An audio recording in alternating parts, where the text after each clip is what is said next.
అందరికీ నమస్కారం. కొత్త రేషన్ కార్డ్ కావాలి అంటే ఈ వీడియోని మొత్తం ఫుల్గా చూడండి, ఎక్కడా స్కిప్ చేయకండి. జగన్మోహన్ గారు ఇచ్చిన కార్డులు రేషన్ కార్డులు పనిచేస్తాయా అంటే పనిచేస్తాయి. కొత్త రేషన్ కార్డులు ఎవరికైతే కావాలి అంటారో వాళ్ళకి ఈ రూల్స్ కంపల్సరీగా పాటించాలి. రేషన్ కార్డులో ఎవరైతే భార్యాభర్తలు ఉంటారో వాళ్ళ పిల్లలకి 18 సంవత్సరాలు నిండి ఉండి మ్యారేజ్ గానే అయ్యి ఉంటే వాళ్ళకి పేర్లు కంపల్సరీగా డిలీట్ చేయించాలి. వాళ్ళకి సపరేట్గా రేషన్ కార్డు అన్నది తీసుకోవాలి. మ్యారేజ్ సర్టిఫికేట్ కంపల్సరీగా ఉండాలి కొత్త రేషన్ కార్డు కావాలి అంటే. అదేవిధంగా వాళ్ళ తల్లిదండ్రుల రేషన్ కార్డులో వాళ్ళ పిల్లల పేర్లు అన్నది ఉండకూడదు.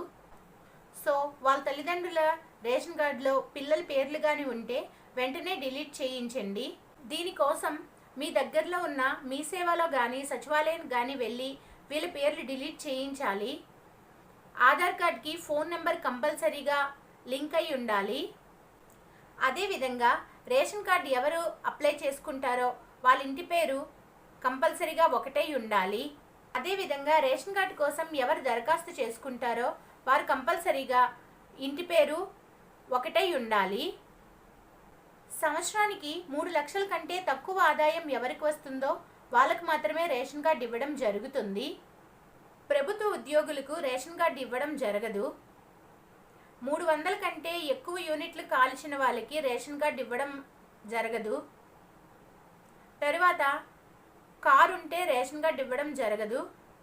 కారు ఉన్న వాళ్ళకి రేషన్ కార్డు ఇవ్వబడదు.